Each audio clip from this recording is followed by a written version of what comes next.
world's media. 10 Street boys bring the party. Bring the noise from Hialeah with some boy.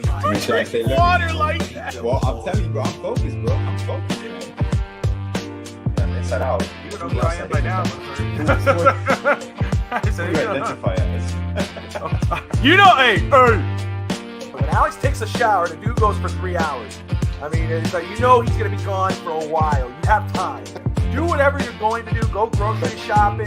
Go eat dinner. Night, Latin spice and neon lights.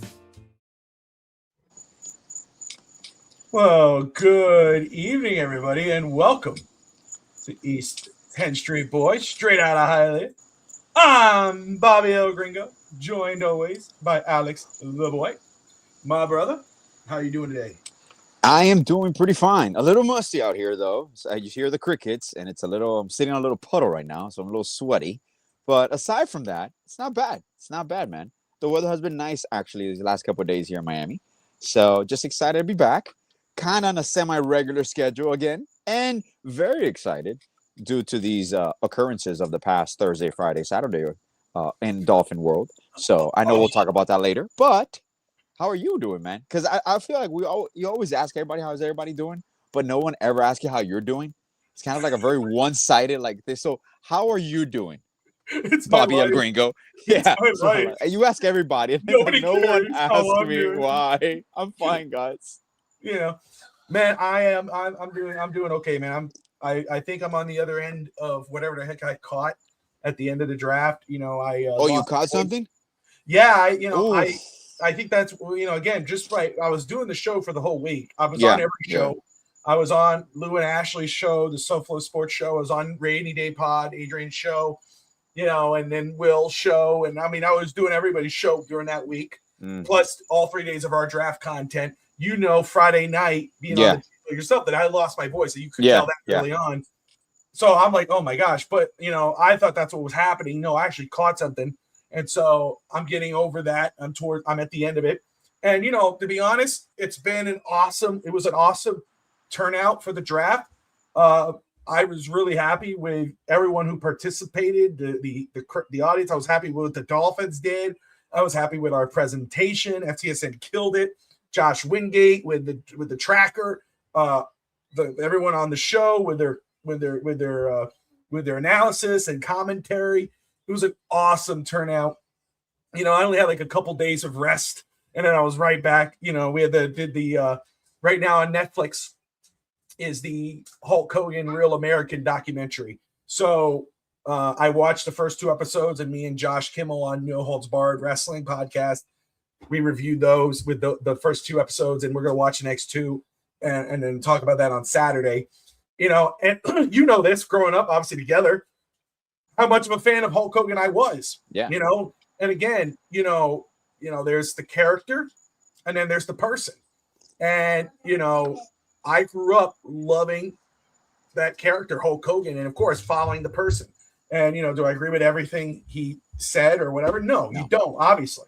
But, he's still the guy that, to me, the greatest professional wrestler of all time. I mean, he is the Michael Jordan. He is the Babe Ruth of professional wrestling. He put it on the map. He put it on the map. He did. Wrestling was already there. I mean, the NWA and WWF and all that with Japan, New Japan Wrestling with Inoki and all, but Hogan was the one who commercialized it. Now it is. I saw somebody today, Dave Meltzer, who is a wrestling journalist, Alex.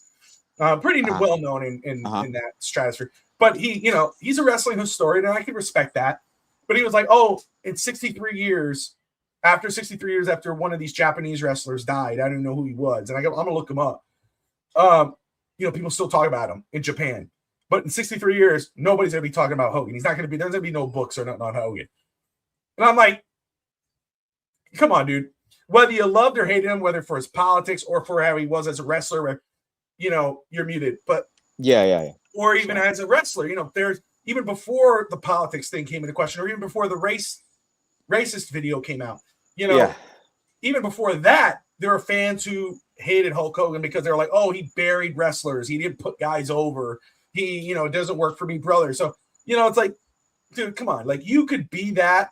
You can feel a certain way, but you could admit the impact Hogan had not only on professional wrestling, but as an icon on culture. Like, he's pop culture icon. Like, so anyway, if you haven't yet, somebody who, grew up, liking wrestling and whatever, it's still, though, even if you're not, it's still an awesome documentary to watch, kind of see the beginning. He has his ex-wife there. She talks about so it's a really cool documentary. So we'll recap 2, 3, and 4 on Saturday. So yeah, man, you know how it is, bro. Get right, talk about doing the draft. Like, Bobby, take a break. Okay, I'll take a break. It's one day. Okay, next day I'm back at it. Yeah, let's keep this going. But it's a vicious circle. Yeah, it never ends. And the draft, you think the draft's over? It's like, okay, good, we're past that point. But we've already started on 2027.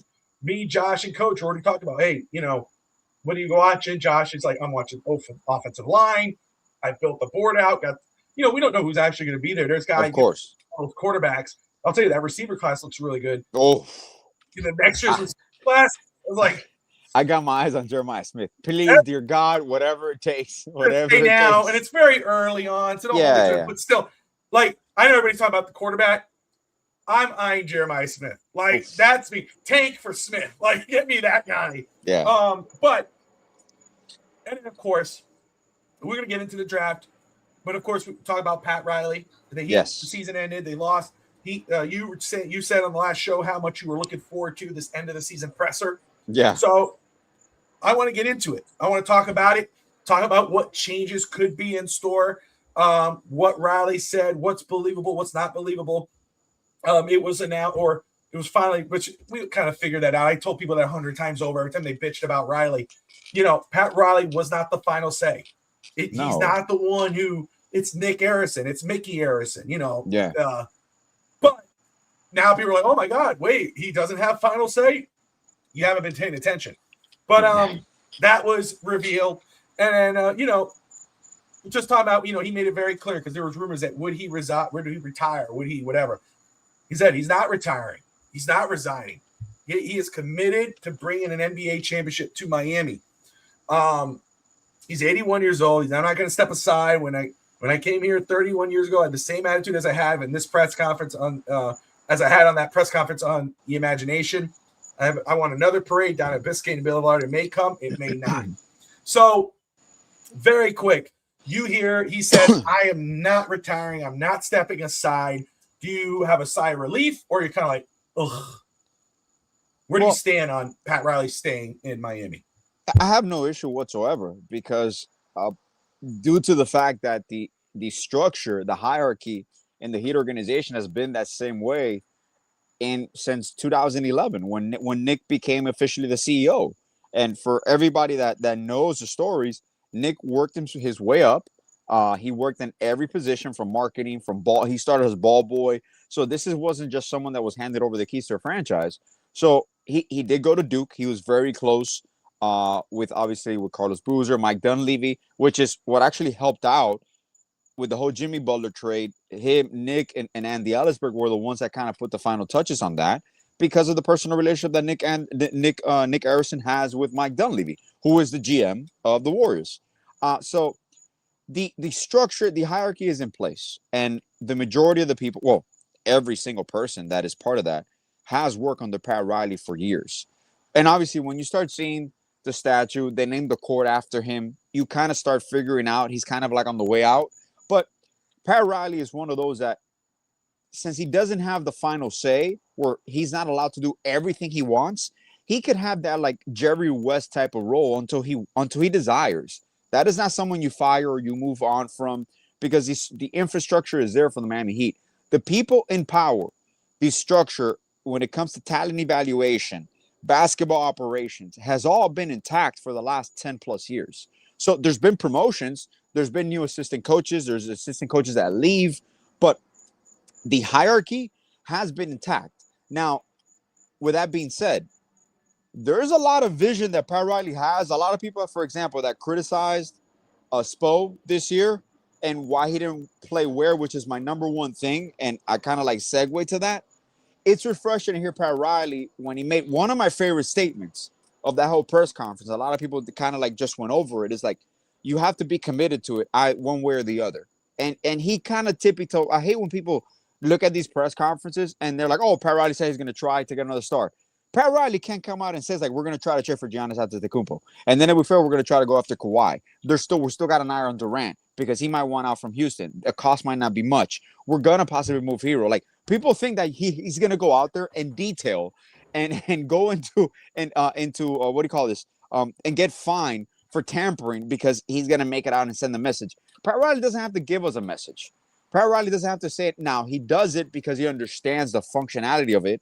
And I do appreciate the fact that he says that he's upset, that they're disgruntled, responding to Dwayne Wade as well in the organization, because it's true. You can't cover the sun with a finger here. You know, we have underperformed and we don't have the talent necessary to compete for championships. But when people kept asking these situations and kept, Pat Riley needs to go, Spo needs to get promoted. Look, there's no one that loves Spo more than me. I've always been a champion for Spo. There's a lot of things that he does that frustrates me with the whole, this year, the Ware and Bam combo. Beasley's making his rounds in the podcasting world, and he sat down with Shannon Sharp, and he said a lot of things that were true. And you witnessed that here firsthand as a fan and as a student of the game.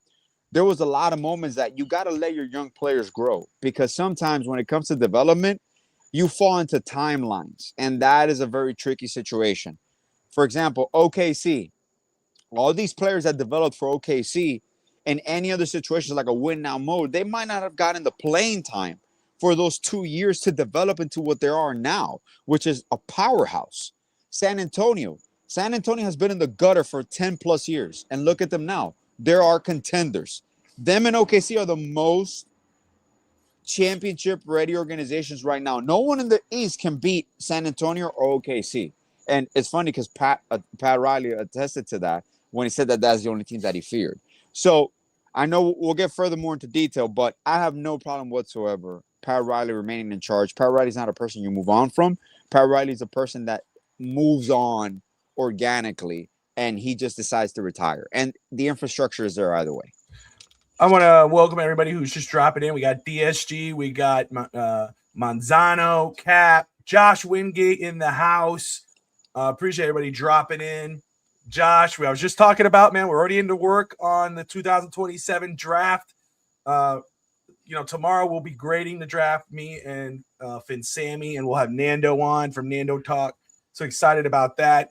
But look out for more content from me, Josh, and Coach. We're not just going to sit idly by as the season goes along. We're going to get some stuff cooking in not only in the background, but on FTSN as well. DSG says, hell yeah, Josh. El Jefe won't drop the link. Maybe we will. I think Alex and I can handle a couple things here and there. For sure. We got no problem. Maybe we will. I see there's some comments about fire away, man. Fire away. Riley. We're going after the Joker. Cap says we're going after Joker. GSG says, come on, Alex. Everyone is replaceable. These dinosaurs got to let the next generation take over. Manzano says, I have a little bit of an issue because Pat seems out of touch with these new general managers. That's why he struggled to get over the finish line with these big time trades. The last few off seasons. You see that right there, Anthony. Like, man, I'm sorry. When people, Anthony, with a comment like that, okay, big time trades over the last few seasons. Okay, go over the big time trades that he failed to execute. All right, Kevin Durant, the last year, right? Kevin Durant with Houston. Houston offered more players. The Heat weren't willing to offer Ware or any of that sort, which I understood at the time. We talked about this. Yeah, it's Kevin Durant, but is an aging superstar, and you're going to try to get him at your cost. And Houston gave up players that they didn't want anymore. And now Houston, look at themselves. They're in another situation where they have to move, and everybody on their roster is going to be movable. Two, Giannis Antetokounmpo. Who was the last offer that was considered? Milwaukee just did not want to move Giannis. And now what do you have here? There's a situation in 2027. People hear about cap space, right, Bobby? Oh, cap space for 2027. It's never going to happen. Look, right now the NBA is proposing the new anti-tanking rule. Okay, what that's going to do is penalize the worst three teams are going to have less percentage of a shot to the number one overall pick than the other teams that miss the playoffs, that are in the play-in and all that. That's going to create what? That's going to create a ripple effect where there's going to be a lot of more moves. There's going to be a lot of more trades. A lot of these picks that were being traded is because you do these prognostications and you're like, all right, this team most likely is going to be in the bottom 8 for the next 2 years. No, that's not true. That's not true. I don't think that's true either. No, he was going to give up Tyler. Damian, the GM for the Blazers, did Portland. not want to negotiate with Miami. Tyler Hero would have been given up. Tyler Hero has been offered for Kevin Durant, for Damian Lillard, for James Harden. I'm gonna just say, let me say this, Alex, very quick. You tell me. Go ahead. Because I want to say, first of all, again, Pat Riley doesn't have final say. That's the first thing. A lot of people confuse that Pat Riley, he's the general manager. He's out of touch. All you can do is put your best offer out there, right? And you got to hope that the other team takes the deal. The last few years, or the last whatever, how long it's been, a decade, I don't even know how to say it anymore, the Heat haven't been able to make these type of trades, even though they got Jimmy Butler and they traded for Terry Rozier and ended up being at a bust. Because first off, I think teams don't want to work with the Heat. I don't think they want to make these type of deals with Miami. That's the first thing. Second thing is, when Riley has been wanting to make trades, he has to go through Mickey Arison. Mickey Arison has to sign off that deal because that's money, that's cap, that's the luxury tax. I don't think it has anything to do with the general manager because it starts with ownership. Go ahead, Alex. No, and for example, the number one that makes all these calls is Andy Ellisberg. That's the GM of the Heat. That's the general manager of the Heat. Andy Ellisberg is the GM of the Heat. He's the one that has the conversations. Pat obviously is known and he converses, but there's a lot of situations, for example, and I got to give it to him. It's true. For the last couple of years, we haven't had the assets necessary due to the fact of the protections with OKC, the trade for Terry Rozier, which in hindsight, obviously, I was behind it. None of us were aware of the situation that Terry Rozier was going through. So I still think the league mishandled that. We should have gotten our pick back because they got a salary clean and then they still got our first round pick. So that to me is a situation that wasn't handled correctly. And I know that he'd ever making a fuss about it. Hopefully the basketball gods help us with the draft lottery on May 3rd. And we move into the top 4. It'll be amazing. Maybe the top pick. Highly unlikely, but we could hope, right?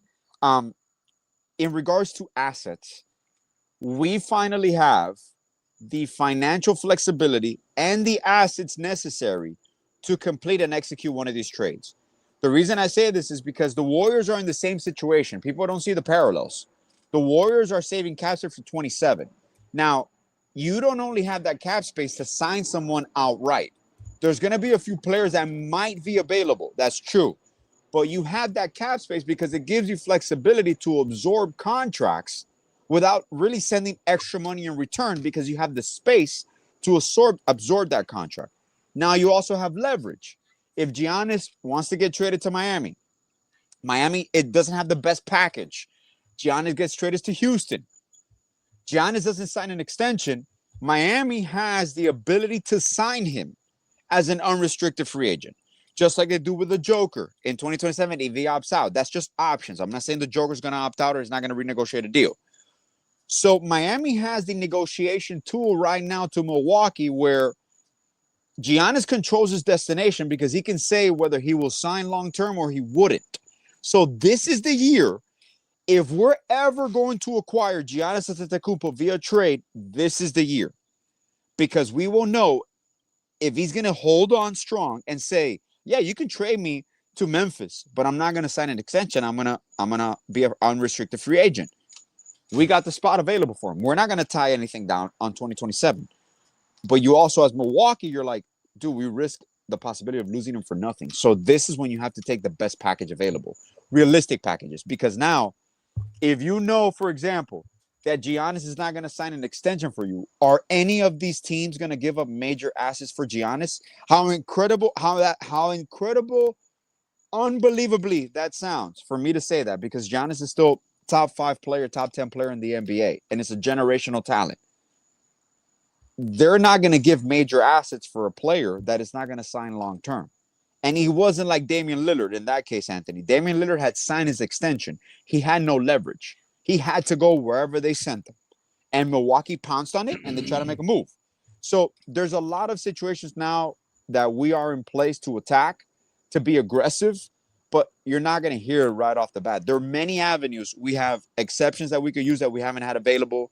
There are trade exceptions. There is a biannual exception that we can use. So there's a lot of possibilities. Alex is going with the Pablo Escobar look. So that's why you only see one beard right now. Give it a week, he'll have the beard back. Yeah, I'm maybe going I'll for switch the it up. Maybe I'll stash. go goatee. I think we should go stash, man. I think we should be the stash boys. The stash leche boys. Have like leche on our stash. Talk about leche boys. Let's welcome everybody back to the show. Those who are just tuning in. Would you like some leche? Welcome to the show. Whoa, not on me. We gotta put that all on top. Oh gosh, I came out so bad, so funny. Welcome to Miami. No, we have not. We have not spoken about Hero yet, but we're going almost. Can't like that. Did you like that? But yeah, that came out. That was a little surprising. I was like, have some fun with it. And it came out like, whoa! It's like never showed Alex drinking the leche, so we don't know exactly. What that is. No. That's 2% milk there. He just came out of a meeting with Riley. All of a sudden, I don't know. Yeah, he's talking so nice about leche Riley. just spraying it out. Leche. But if I do it for that's right. There you go. Oh, that's hilarious. Oh, that's hilarious. Oh God, you gotta have fun, and that's why we love FTSN. We have some Bobby and Alex. Read my last comment about. Yeah, so very quick. What I want to say, I saw your comment about being a snake, that you heard reports that he turned the locker room against Damian Lillard. I don't know if that's true. I don't think, because he wanted Damian Lillard. I don't know what happened while that went down, while that was there. I will say the negative against Giannis is not being clear on what he wants. Do you want to get traded or don't you want to get traded? Like, we don't need that drama in Miami right now, because we saw what happened with Jimmy Butler. That's where I have my issue with Giannis Antetokounmpo. I would love Giannis in Miami, but if he causes that issue, I want to be moved, and then when he doesn't, he's like, I'm happy to be here. It's like, that sucks for that fan base. And before you do, what happened with Giannis Bobby was the opposite of Jimmy, because he didn't want to create a public problem, because they spoke in private, and that's why the whole situation with New York, negotiation window and all that shit. But he was a complete anti-Jimmy. He didn't want to make a stink. He didn't want to make a public, because you can tell Giannis is not like Jimmy in that regard. Like, he won't. He's gonna try to force him way out, obviously using his agent. But there's a situation there where he wasn't gonna create a public fiasco for the coaching staff and all that. And then it ended up doing basically just that, creating a situation where it was the only topic of conversation, and the whole season it was that cloud hovering over them. So it's one of those things that. And I agree with you there. You just got to be assertive. Like, look, move me. Like, that's it. It's time. Move me. I want to say, too, first of all, that's what she was saying. I don't get it now. If I do it, if she does it, it's OnlyFans content. If she did the whole Leche sketch, it's FTSN content. But, how many, 50-year-olds would just be rewatching that over and over and over? Pervs at home. Oh, with mustache. Spitting out Leche. Yeah. Look at her. She's just all milk, bro. It's crazy. Just cookies. But Anthony says, Alex, do you agree with me that that you don't like the willingness of Pat to win right now, but what hurts us is asset management? Okay, so what he's basically saying, Pat Riley so eager about winning now that he's training first round picks, and that hurts the future. So I want to say something very quick. Yeah, you can say. I'll respond after. Bam Adebayo, Tyler Hero, Jaime Jaquez, Jovic, Caspers, Killia Ware. Mm-hmm. That's youth.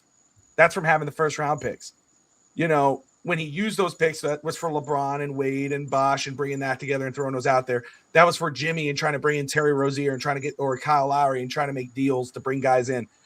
Makes sense for the time.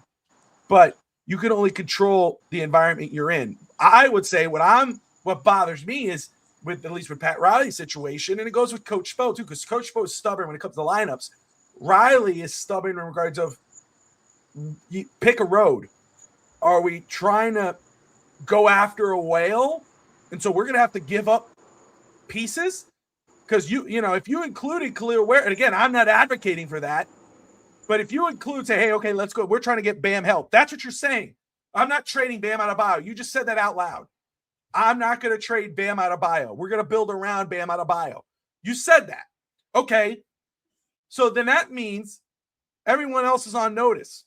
Jovic, Jaquez, Ware, Larson, whatever we could do to go get Bam Adebayo help. Because if you really want to get him help, those pieces are very valued around the league that you should be able to pair those guys up with picks and go get one guy and say, I got him some sort of help. That would make a lot of fans happy. Not me, because I don't want to sacrifice draft picks or youth for one guy. We've seen already around the league going after a big three, not named the Heatles. It doesn't work. It doesn't. Not anymore. Kevin Durant in Brooklyn with Kyrie and James Harden. Whatever the hell they did in Houston and James Harden over there. Whatever. Plenty of examples post Miami. It doesn't work. You have to have a bench.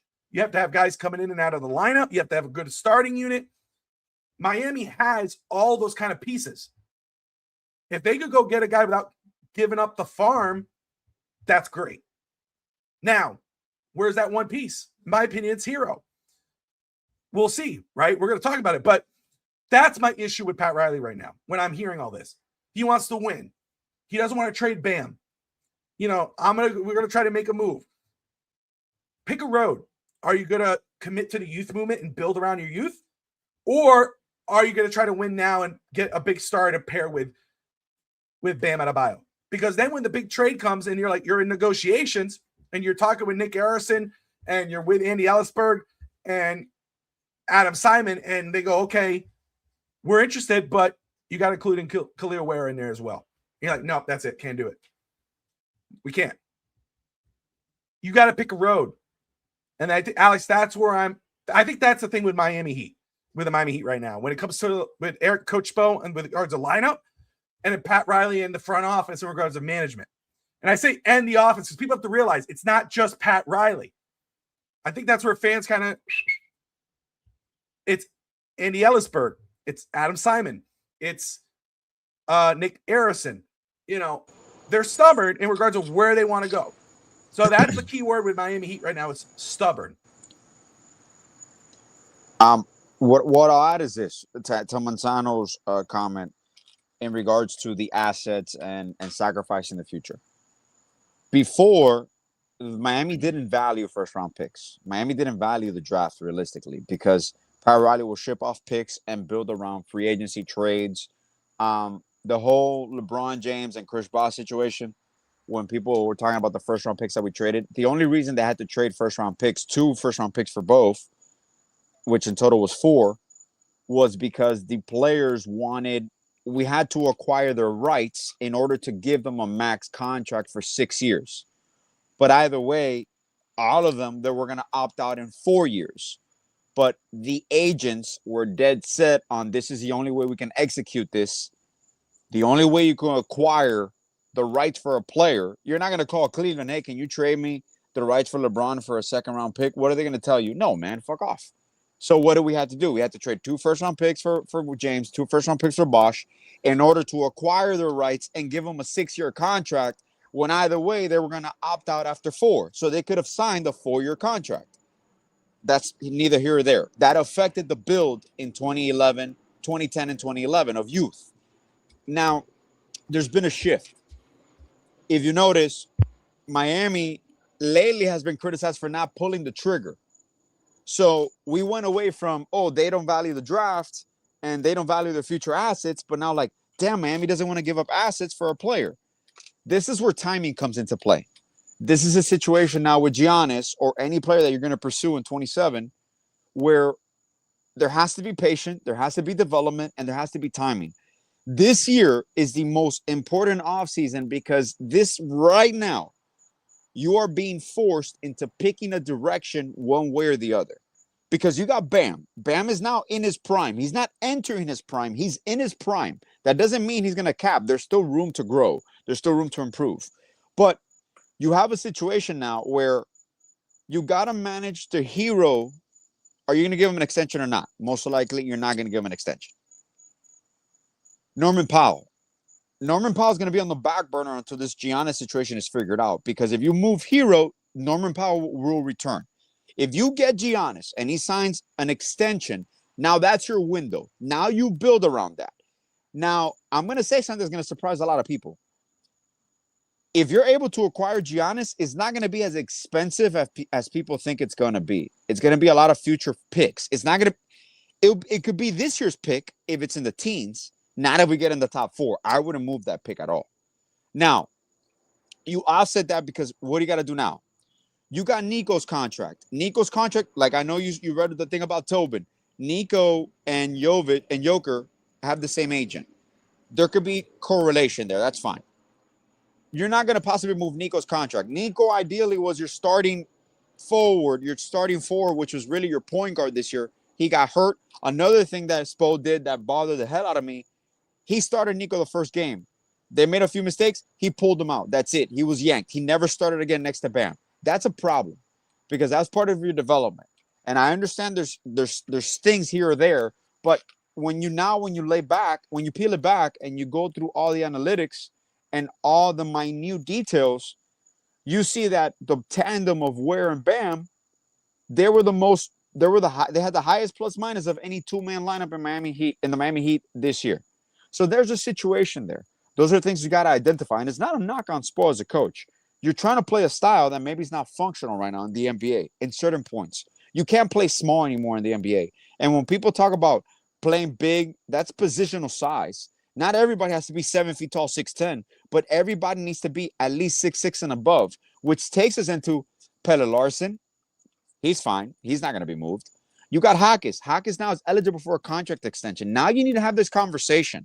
You need to talk to his agent. What range are we looking at? Is he going to be part of a package that's outgoing for Giannis or any other? Because they're going to ask for him, and he should have been 6th man of the year. By the way, he got completely robbed. He should have been 6th man of the year. I know it leads to winning and Keldon Johnson, but that should have been Hawkins's. Then you have Wiggins. Wiggins controls his destiny. If he opts in, he might be moved, or he could be part of what we're going to build with Giannis. So there's a person you got to keep. Davion Mitchell, he got 1 year left. He's also an expiring deal. There's a lot of moving parts here. Kaspers, that is someone you try to hold on. So that is youth that you try to hold on based on what you're getting in return. So you're possibly giving up. You're going to give up Hero. Hero should be moved. You're moving Hawkins. You're going to move Wiggins if you have to. So your whole core can change based on the situation of acquiring Giannis or not. But believe it or not, due to patience and being cautious with how much you would offer for other players that are available, you are in this position where you are basically in the driver's seat if you want to acquire him, because this is going to be a two-way road with Giannis and the Heat. And that's just Giannis. There's other options out there where it's Kawhi, where it's certain people asking out that are right now currently what teams that are going to be eliminated from the playoffs. Detroit is going to be a huge player in the trade market. If they get eliminated by Orlando, they're going to be a true player in the trade market. If the Knicks get bounced, they're going to break up that team. There's a lot of situations that could come up between now and the finals where it's going to shape up certain situations. But I do feel that we are finally in a place where we kind of control our destiny, but we do have to pick a direction. And I think this offseason will determine what direction that is. Do not be surprised, though, if it's still a 2020 decision. So between this year and next year, we will know what the next 5-6 years of the Heat will look like. And one last thing about asset management, people think about first-round picks.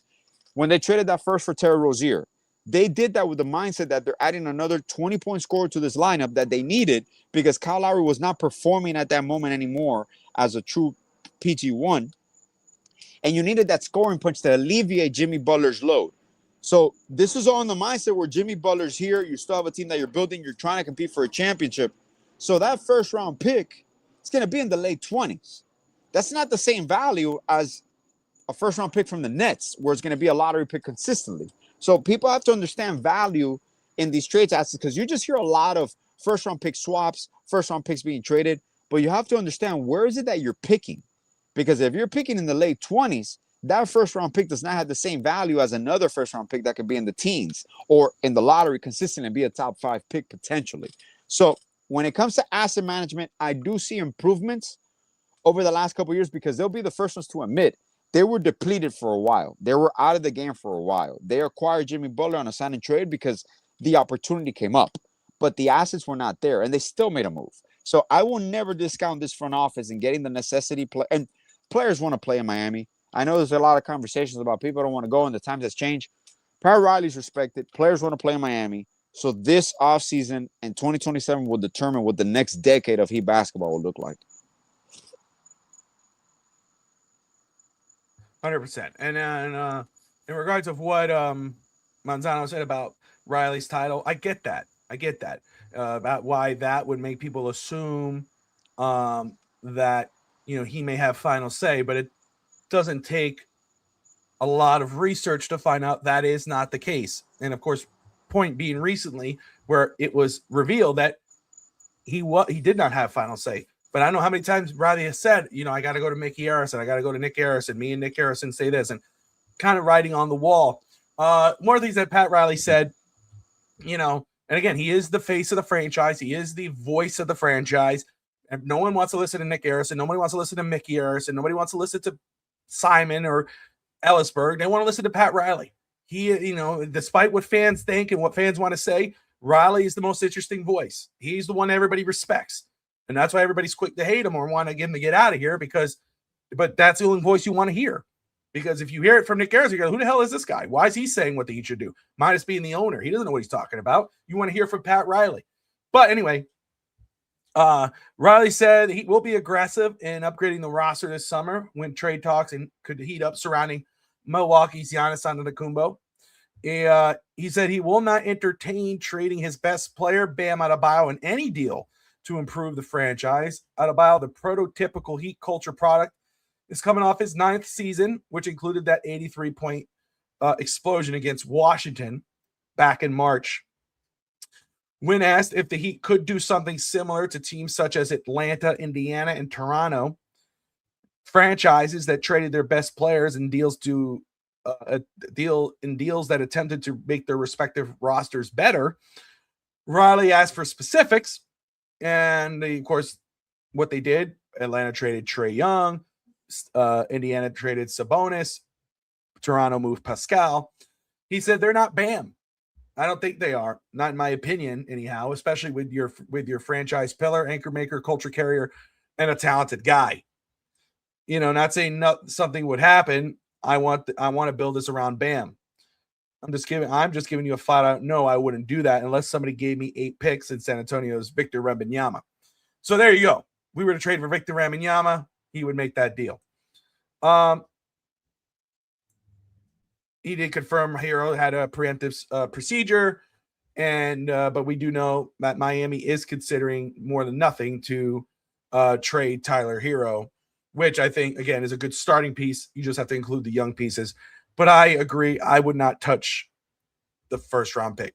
You know, again, even if Miami's in the lottery, which is the, you know, you think 13th overall pick, that's probably like, you know, you could move that pick. But if you stay there, I think you get a really good player at that pick as well. There's a lot of good prospects in this draft this season. But if you get that top 4, thank you, but no thank you, Giannis. We're getting one of those top 4 guys. Because those are guys, that's your franchise guy that you can pair with Bam, and he could be your Gilgeous Alexander. You know what I'm saying? So it is what it is. Will Patron in the house. Great to see you. 305 Sports. Make sure not missing anybody here. Go ahead, Alex. What? Oh, you put your microphone. I thought you wanted to say something. I no. the crickets, and I was like, oh, Alex is back. Oh, yeah, no. Never mind, you know. For those just tuning in, we appreciate you all watching East Country Boys straight out of Hialeah here on FTSN. Like and subscribe. Appreciate you all joining us. If you haven't yet, go get your leche. Would you like some leche? Welcome to the show. Whoa, not on me. I can't get on. That's hilarious.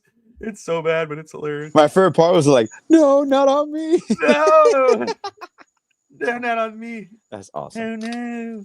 No, don't do it. Don't do it. Now, you know, moving on to, I guess, unless you're Will, more positive stuff to talk about, and that's the Miami Dolphins. Dolphins, finally, you know, after all the work, after all the talk, the draft finally happened, and my goodness, it wasn't boring at all.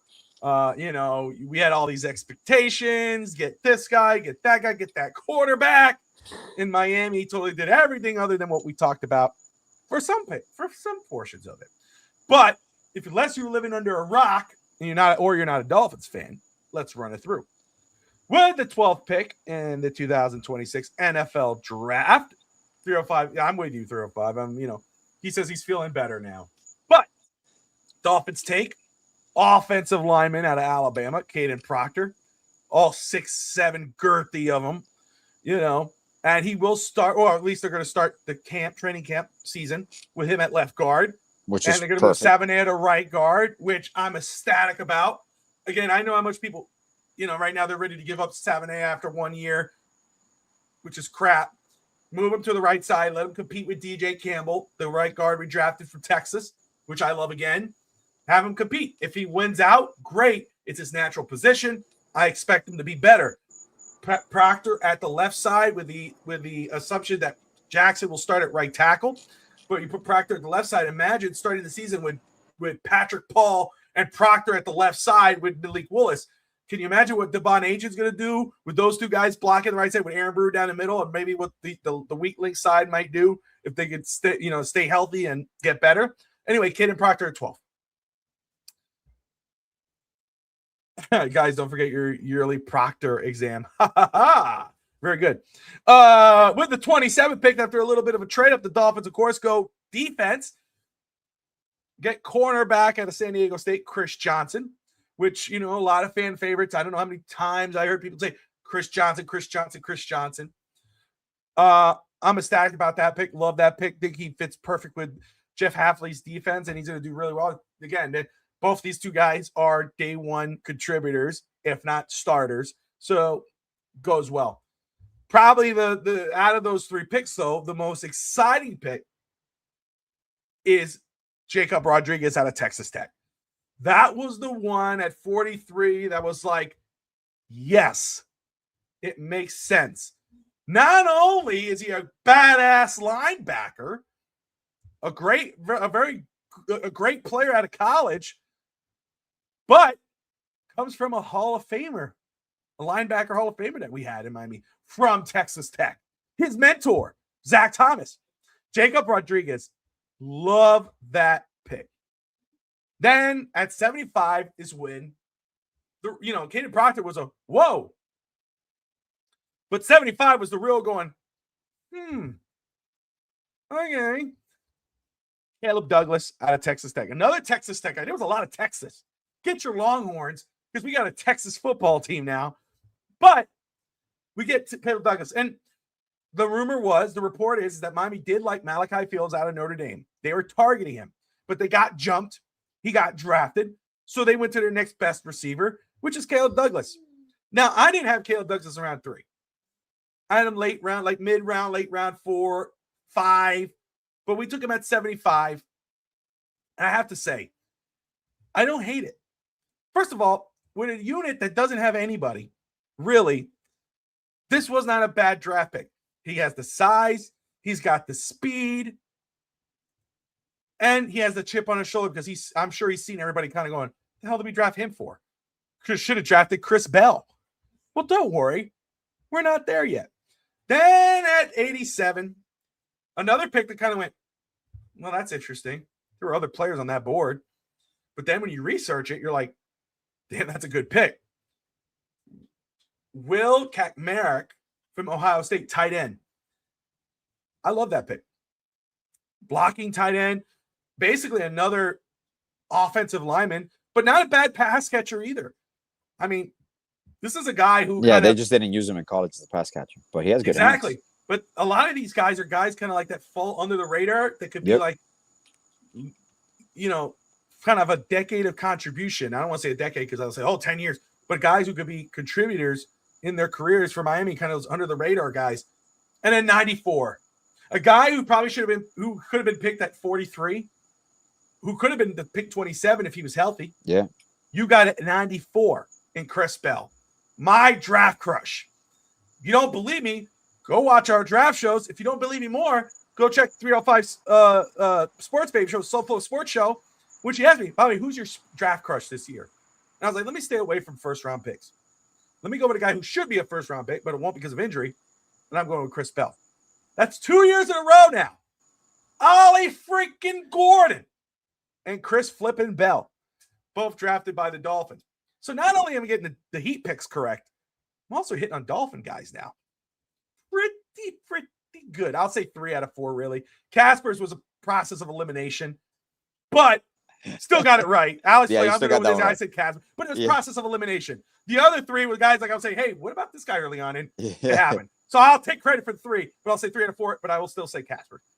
But at least I got Bell right? And Ollie Gordon. And then we go on Trey Moore, edge rusher out of Texas. Kyle Lewis. First of all, just Trey Moore. I like Trey Moore. I like what he could probably do. More of a rotational guy. I think 130. There were other guys I probably would have went with, but 130 is kind of the right area to go get him. Kyle Lewis at 138 could have the potential to be a steal. Oof. Kyle Lewis, who was a safety, we drafted him as a linebacker. There's going to be no coverage issues if everything goes right. There's going to be no coverage issues anymore with tight end in Miami. You got a young man who could cover the tight ends, possibly cover your receivers. You could line him out. He's a Swiss Army knife in the defensive backfield. If we don't trade Jordan Brooks, think about that linebacker room. Jordan Brooks, Jacob Rodriguez, Kyle Lewis, Willie Gay Jr. Willie Gay Jr.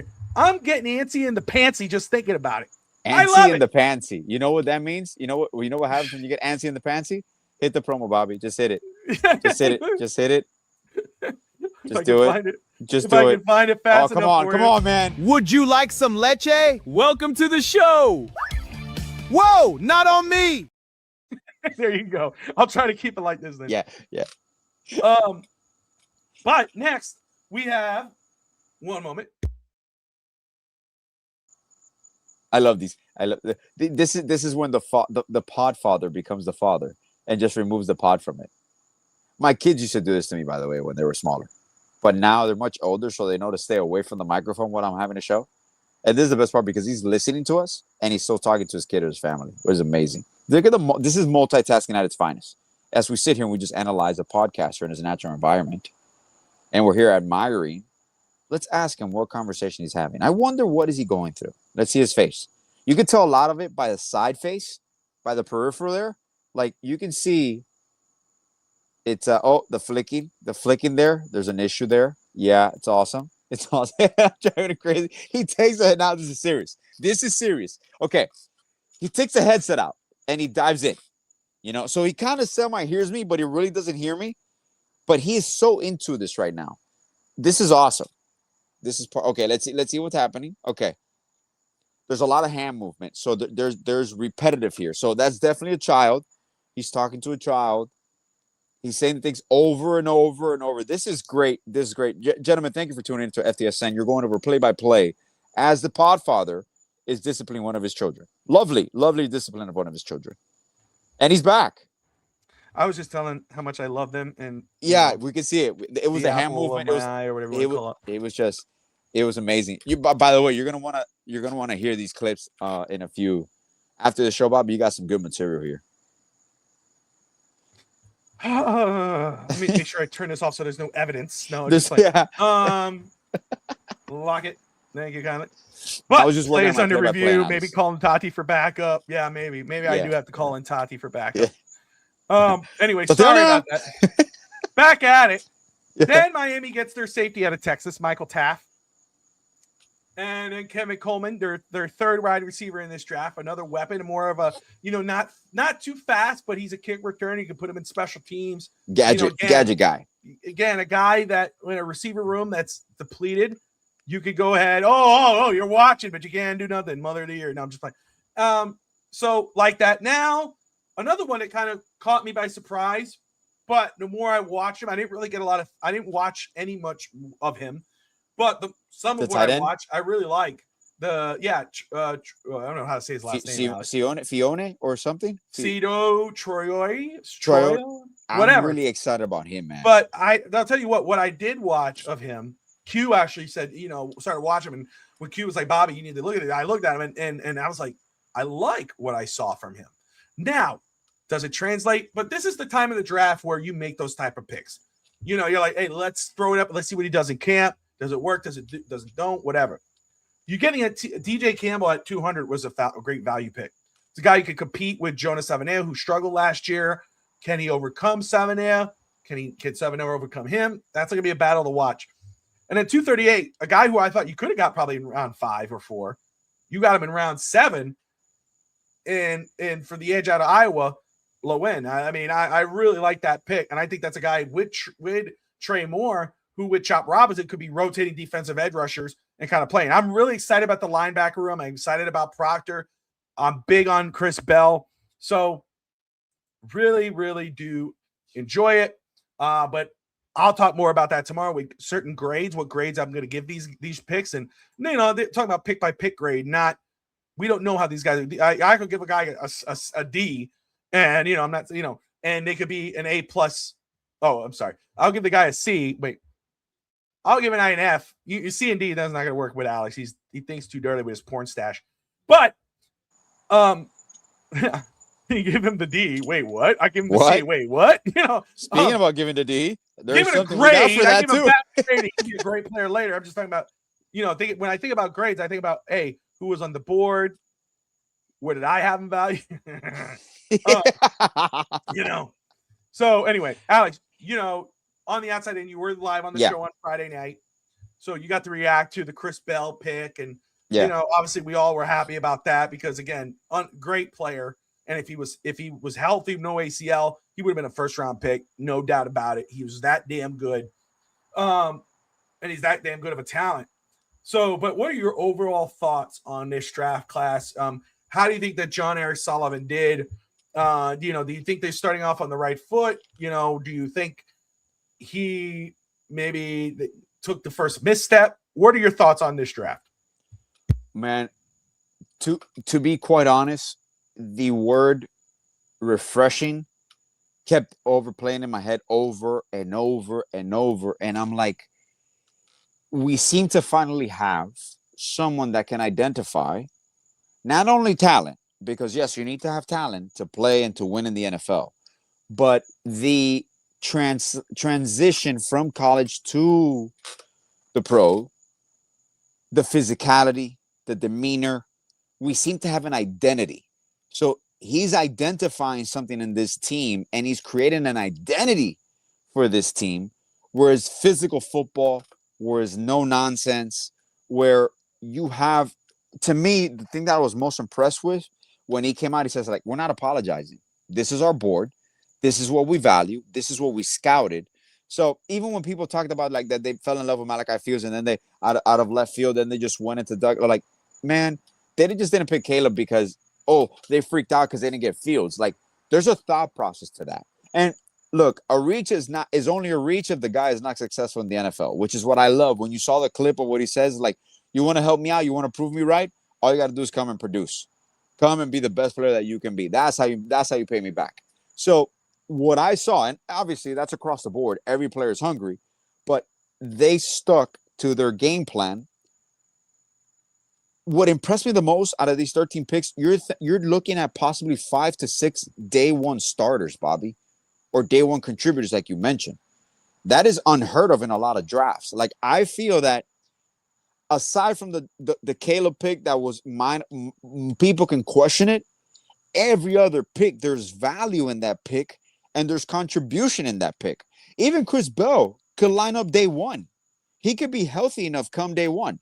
So this is a foundational. And remember, I want to theater expectations a little bit. I do believe I am of the belief that this team is not far off talent-wise. Like, this team could surprise a lot of people. I'm not saying we're going to be above 500. I'm not saying we're going to get into the playoffs, but this team does have the possibility to surprise a lot of people that are discounting them because of what they saw last year, of the turnaround, of, we're cutting this, we're trading everybody, we're trading big names. These are hungry players. These are young players. This is your foundation. These are your building blocks for the future. Now, my next expectation comes to the HN extension. Like, this is to me that the concept of you're going into year one. You're handed a team that is going to be in financial hell because you're in salary cap hell right now because you're eating a massive bullet. And yet you find the way to put productive players on the field that there's going to be a lot of learning moments because no matter how talented you are in college, there is a transition period into the NFL. So there's going to be days that they're going to make mistakes. There's going to be blown coverages. There's going to be games that we lose that we should have won, that we're going to be up double digits and we're going to find a way to lose. That happens with a young team. But what I find refreshing is how aligned Halfley is with Sully, and that translates into your team. And I was a big Mike McDaniel guy. I love Mike McDaniel. I love the quirkiness. I love how intelligent he was. I love how creative he was. But there is a refreshing vibe of when you have a head coach and a GM that are aligned, that are not afraid to come and speak to the media, that can eloquently express what they're going to do, and they actually do it. So a lot of people are surprised with Sully. He did everything he said he was going to do. 100%. Like, he didn't deviate. This is my plan. This is not a fucking smokescreen. I'm going to do this. We needed Proctor's my guy. Proctor's my guy. I don't care who was on the board. Proctor's my guy. And to me, one of the things and I heard it was an Al Davis quote. It's like, you don't draft a player for what he did. You draft a player for who he's going to be in 2 to 3 years. And it's true. Like, if you see the talent and you evaluate the talent and the metrics are there, follow your analysis, follow your gut, follow who you think is going to be the best player, no matter what. And a lot of teams now, before mock drafts were pretty accurate. I don't know if you've noticed a trend, Bobby. You've had to because you do mock drafts every year with Josh and all that. Is the trend now is like a lot of these mock drafts, the percentages of them being accurate are way off once you get after the 5 or 6, 7 pick. Like, there's a lot of wild cards here that are just kind of jumping off the board. And everybody has a different draft board. So I'm happy. Exactly. I'm ecstatic. I feel that we got value in every single pick. I know the Caleb pick is going to be brought up. His production will determine that. Those are kind of like, and you know, the fear that I had, because even with the Mike McDaniel and Chris Greer, you will get a player drafted like in the 3rd, 4th round, and then they get shelved and nothing happened. And now you're like, is this player going to be used? And by the looks of it, it's like, yeah, he's going to be part of the plan. He's going to get playing time. Well, again, John R. Sullivan, who, again, I got to listen to the rest of his interview today with Joe Rose. I shout out to Rob of Dolphins Thirsty who sent that to me. But he's been pretty transparent about his plan. I mean, he talked about the 4 pillars. So far, they're still here. He's working hard to try to bring an H in. He moved Jalen Waddle. He said before, go big. You small can't, big can't go small. Bats could go slow. So he want to go big, and he did go big. If you look at the picks, and bringing in that girth, but also, you know, right there what DSG said. First off, there's no expectations. Like, I have no expectations about next season. You know, again, and that's why, like, no one should really be like, oh, Caleb Douglas better perform or they're gonna think he's trapped. No, like, no, go in there and see what you can do. Like, you know, none of this team is should be expectations of the team. I just want to see how they grow each week to week and what they can do. But everything they drafted, if you look position by position, it's positions we wanted. It's positions that fans have been banging the table for. You know, oh man, he didn't get Ruben Bain. I would have loved Ruben Bain. I love Ruben Bain. I hope he's successful in Tampa Bay. I'm glad it's in Tampa. Even though, like, Tampa's the one team that I really can't stand in Florida, but like, it's a cool team, you know, and it's a fun team. I'm glad he's still in Florida. The Tampa Bay had a great draft. I think they got CJ Daniels too, I think. Or they got Jacoby, one of the two. Or Keontae Scott. They got Scott. They got Scott. Yeah, that's who it was. Keontae Scott. But, you know, they got a girthy, big tackle offensive lineman in round 1. That's what we wanted. We wanted an offensive lineman. Mauanoa and Fanu got picked right before that pick. Miami got ahead of the run. And Miami said, hey, look, and again, I have to believe it. People go, oh, but what if Mauanoa was still on the board? Do you think they passed him? You know, I'm not going to entertain the conversation because I think Miami wanted Proctor. And I'll tell you why. You traded away from Caleb Downs and you passed on Ruben Bain. That told me right there, again, you say refreshing. And I agree. I think that word is right there with Miami because it's something new. What it keeps coming to me is, if I say stubborn about the Heat, I'll say vision with the Dolphins right now. I see the vision. A lot of these picks were wow. Like, again, Jacob Rodriguez, Chris Johnson, Chris Bell, all guys fans were fun, excited about. Chris Bell was a guy I was in on. I was excited about. I wanted to see him in Miami. He gets drafted. Great. But a lot of these guys, when you look at it, go, wow, I didn't see that guy. I didn't think about that guy in Miami. Wow, that's not what a Green Bay would do. Actually, I thought a lot about Green Bay during this draft. But it was a lot. John Eric Sullivan. He has a vision, and he's sticking to his vision. And it makes me excited for next year's draft because a lot of who's it going to be next? Who's the next guy? Who's the next guy that we're like, now you got to think. Now it's not, oh, it has to be this guy because he's from Miami, or it has to be this guy because he's the most popular guy. Like, no. Who's that one guy that we're not talking about that Miami could grab? Whoa, Jeremiah Smith. Wait, he really likes Texas guys. Is it not Coleman out of Texas, that wide receiver who's another good wide receiver? Could it be him? That's good. That's exciting that our GM has a vision and he's thinking, is it going to work? I don't know. But there's no more, hey, Alex, what do you think? Okay, cool. Oh, you really want that guy? All right, let's go get him. No, it's Alex, what do you like? What do you think about this guy? Oh, you like this guy too? Let's watch him. Alex, you know what, man? I like him, but we're going to go with this guy because I'm the GM.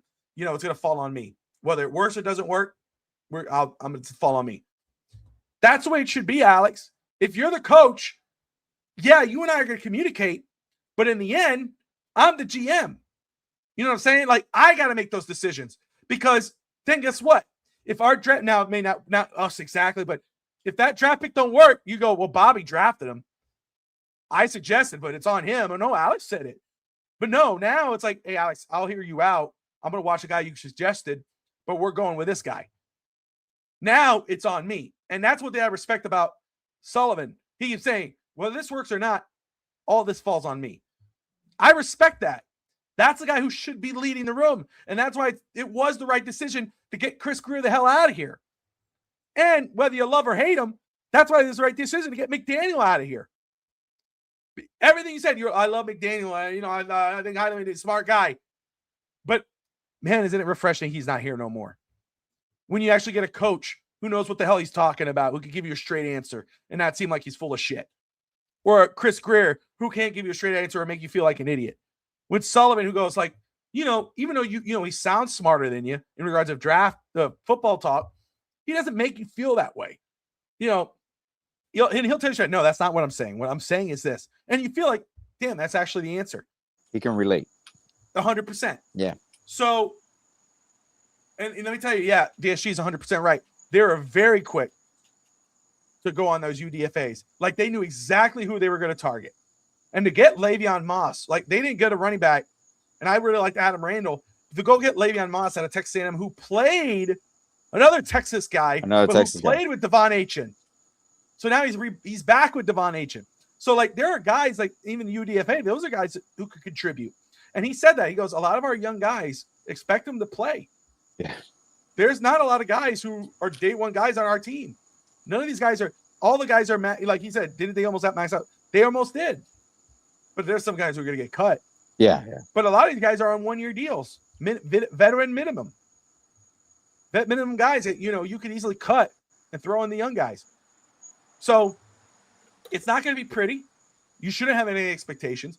Do I think they're going to be the worst team in football? No, I don't. Because I don't think they're going to be coached that way. No. And I tell you what, even our GM, he's not going to sit there quiet. If they suck, Alex, if the team sucks, I'm going to go down there and go, Alex, what the hell, dude? What are we doing? Why? We got to fix this out. You're going to hear from me. Yeah, you're the coach, but dude, this is riding on me too. Like, and I see that happening with Hafley and Sullivan. They're going to have that line of communication. Sullivan's that guy. He's a football guy.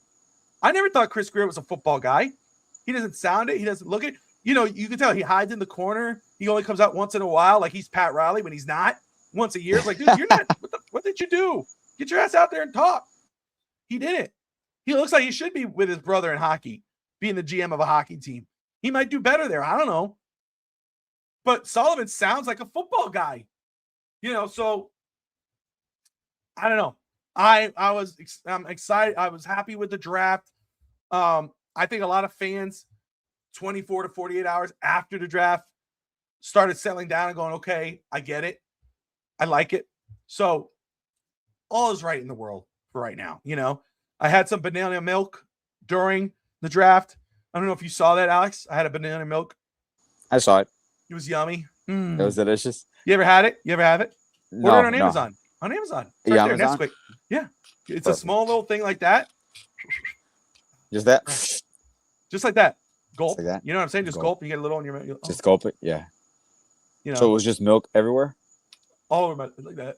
All over? on the beard. Okay. Yeah. That's why the beard's so white. It's not it's not stress. Do we have image of that? What happened? No, How it no, happened? no, no, no, no image. No, Okay, no cool. video. No. Okay. No OF for me. Oh, Mm. OnlyFans. Let's see what else is going on. There was something I saw that I wanted to talk about other than sports, and now I'm probably gonna forget because that's what I do. My brain is fried. A ballroom? No. I mean, if you want to be safe, Yeah. No ballrooms. Yeah. Oh, No, let's stay away from the balls right now in the room. in the room. Man, there was something, dude. I can't believe I can't remember what the hell I was going to talk about. I got distracted, and that's what happens. Yeah, that That whole would happen. that mid-show conversation you decided to have with your family, we appreciate it greatly. Yeah, thanks, kids. Yeah, Appreciate you. appreciate it, kids. No, I'm not really talking to you. That was just our conversation. What? No, I'm not really talking to you right now. Thank you. WrestleMania Nashville. There you go, There we go. DSG. Thank you, My DSG. man. Yeah, thank you very much. Took it a year later. When is that next year? Well, it was supposed to be coming, but it didn't work out. Where it looks like in 2028, Ooh. it could be coming. I think 2028, right? Oh, because of the DSG? stadium. Yes. Got you. So, is it? I think. Oh, this guy, I appreciate you, brother. He's like, no, none of that at the ballrooms, bro. It's all about. He would let us know. No, it was WrestleMania. So he asked earlier the plan. Listen, if we're not priced out, I'd love to go to WrestleMania. I love to take my kids to WrestleMania, you know, especially Tristan. Audrey's a wrestling fan too. But like that's one of those things that, you know, if you could, you should, right? It's like the Super Bowl, right? You go only for your team. But if you have the means to do it, go. It's a once in a lifetime opportunity. There's some things I wouldn't do. WrestleMania I would do. I've been to WrestleMania before. I went to when it was in Orlando in the Citrus Bowl. Ric Flair, quote unquote, last match. He had with Shawn Michaels. I love you. And he cried, he did the whole drama. And then he back and wrestling everywhere in the world and did his last match where he freaking had a heart attack. It's like, God bless Ric Flair. Yeah. But Ric Flair needs to stop. That poor guy. He hasn't wrestled since then, but he had his last match. Yeah. And he was like, you know, and I was like, oh, Rick. But so I've been to WrestleMania before and it was fun. It was awesome. You know, it was like, I've been to a WrestleMania and it was a historic because you got to see Ric Flair, right? I mean, and it's just WrestleMania in general. You got to see The Undertaker and whatever. And man, I don't even remember some of the matches on there because you know what it is, but I do remember that. But if you go to WrestleMania, now WrestleMania is 2 days, not just one. Yeah, that's the thing. So you got to go, do I go night 1 or night 2? You know, and if you go based off this year's WrestleMania, you would go night 2 because night 1 sucked. Like, look, I don't want to say it sucked. it wasn't good. You know, it's like, dude, you know, it's like some things is like, why? You know, it's like, you know, you see why, like Roman Reigns, that's The Rock's cousin. Alex, I don't know if you're familiar. You probably do. Yeah. Roman Reigns is, you know, like in regards of stature, you know, he's one of those pillars, right? You know, you get like, oh, Bruno Sammartino, Hulk Hogan, Stone Cold Steve Austin, John Cena. He was always one of those guys, and then everybody else. There are some real good guys, right? Like, oh, The Rock, your guy. That was Alex's guy. That was my guy. He rule, Alex rule, but The Rock rule. Can you smell what The Rock is cooking? Pecan pie. You know, like pecan pie. you know, brother. Dude, the tongue, you know, like, what? The people's strudel. The people's strudel, yeah. He was a great talker. He's a great talker. A great talker. But, you know, Austin was the lead dog, right? You know, there was Triple H, Rock, but it was Austin. This era is Roman Reigns. And you saw that. Night 2, he killed it. I mean, I mean, they had it was it wasn't just it was everybody on the card, but the best match. It was a 5-star match with CM Punk. It was awesome. So if I had to go, it'd be night 2. But the events, the Hall of Fame, the meet and greets. But again, ever since TKO, who owns UFC, Alex, and WWE, and they've priced the fans out. Like the regular fan, they can't make it. No, you can't bring family. Like you have to have like a big bank account, and it sucks, I mean, if you could figure it out, you could do it. That's the difference. Alex loves to pie, and Bobby never. That's got right, because he's a leche. That's right. Bobby loves the leche. Oh man, the people's pie. Oh man, the people's pie. Yeah, Alex was a straight up whore. Now he wasn't everybody's shit. Alex was calling, hey Bobby, pick me up, bro. I'm in the corner. Shut the fuck. I'm in the corner.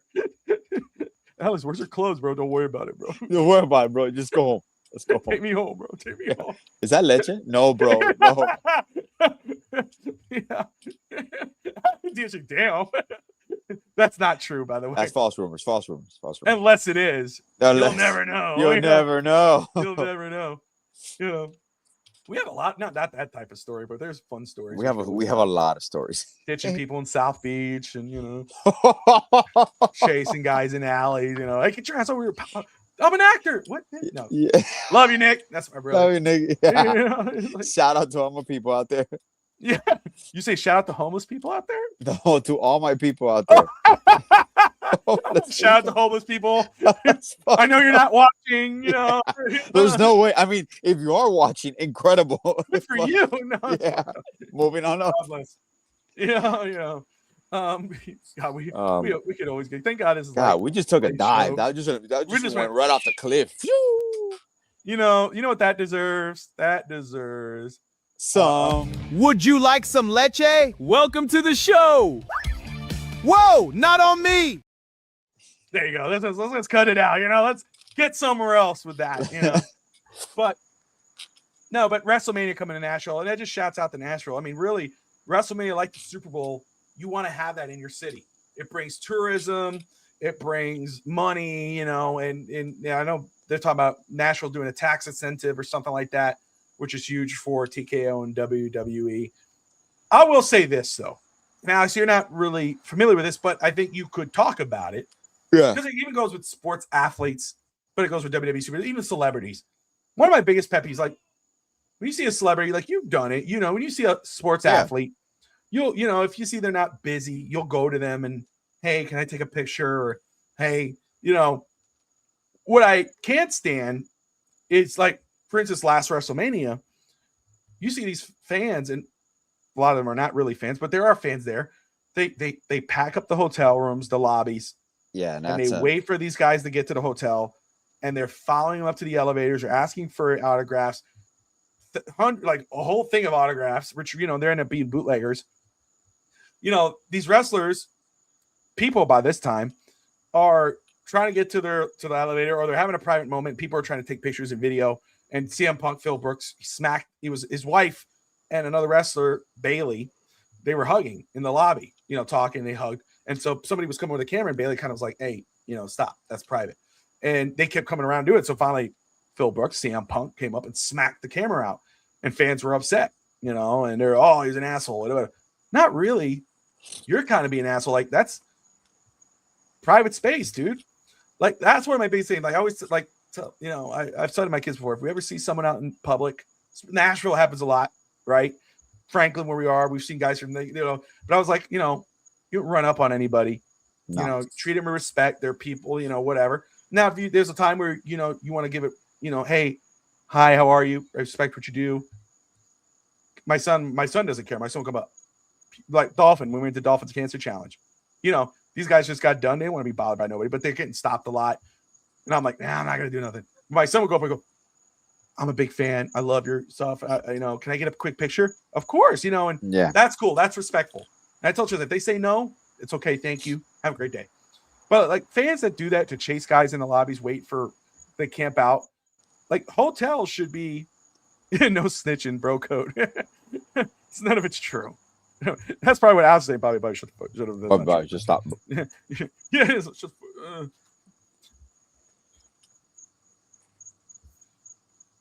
sure, but again, that's fair, right? But again, it should be respectful enough where it's like, hey, can I get a picture? Hey, can I get a whatever? No, move on to someone else. There are some, because I agree with the sense of, in regards to wrestlers who go, because I just talked about the Hogan documentary.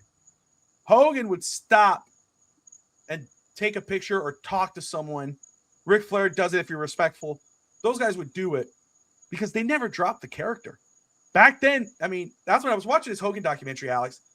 Remember, we used to go past his house. We'd drive by his house at night. Yeah. You know, remember when we go, and for you see Hogan Knows Best, it's the same house. Yeah, it's the same house, the corner house. So, but Hogan would do that. And, you know, when I'm talking about this documentary in Netflix, you know, you see him, he's walking around with the cane, the stick. You know, he can barely walk. He hangs onto his son's shoulder. And then, you know, but you see him, he's still doing all the gimmicks. Of course, you know, you saw him at the convention center for the RNC and whatever. But you see like a shell of himself. But he's still, oh, come here, yeah. Because he never dropped the gimmick. Those guys are the last of their generation. They're the last of their era. They truly were the rock stars. Now, wrestlers, even The Rock, he'll still say, oh, let me take a picture. Hey, how y'all doing? But Alex, have you ever seen Hogan out and about? That was a question there, Alex. No, I've never seen Hogan. We would, I knew where he lived, and because it was a road, it's like Bayshore Drive, it's in the beach. So there was a lot of athletes that lived there.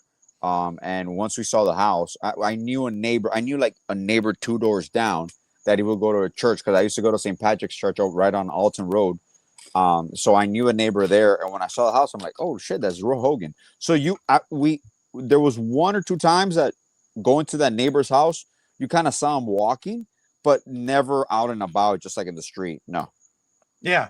So, I mean, again, I was just talking about, like, you know, I've been to WrestleMania, I've been to Monday Night Raw, I've been to the Royal Rumble, I've been to TNA, I've been to WCW, I've been to all these things over the years. And this guy was my favorite wrestler growing up. And I never seen him at an event. I've always just missed him, you know, so which is crazy to say. That's you know, I've insane, seen him, man. you know, but it is what it is. But I did go to a shop, the one in Orlando. I want to go to a shop. I've never been to a shop. I do want to go to one of the shops. My son bought a few things from there too. That was pretty cool. Yeah.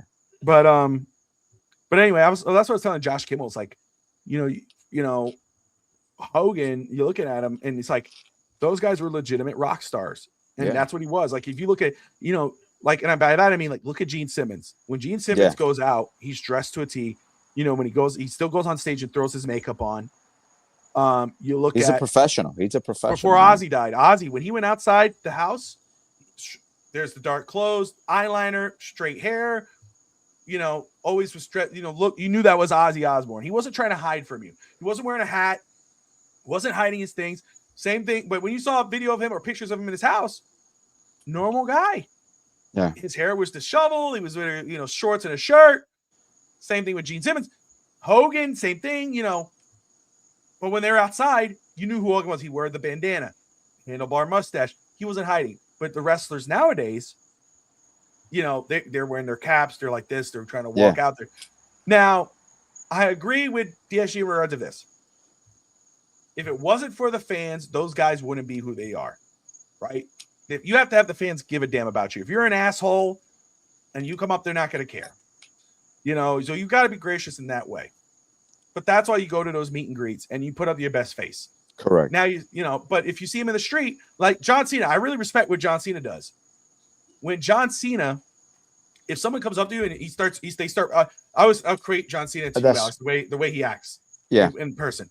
Yeah. You know, the way, you know, he's respectful, but he also says, like, you know, when they come up with a camera, he goes, thanks for asking, by the way, you know, how are you? You know, and they're like, oh, you know, like, if you could just go up and go, hey, I don't want to bother you, sir.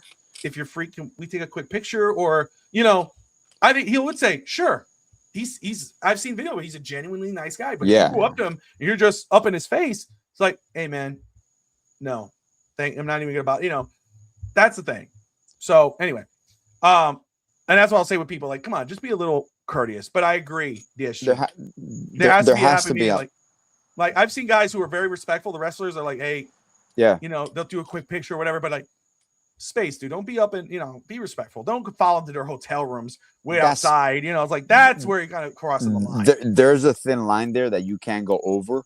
And the same way, like you just mentioned, I show it to my kids all the time. Like, I'll never forget. There was one time that I forgot what restaurant we were. It was in Brickell in the downtown area.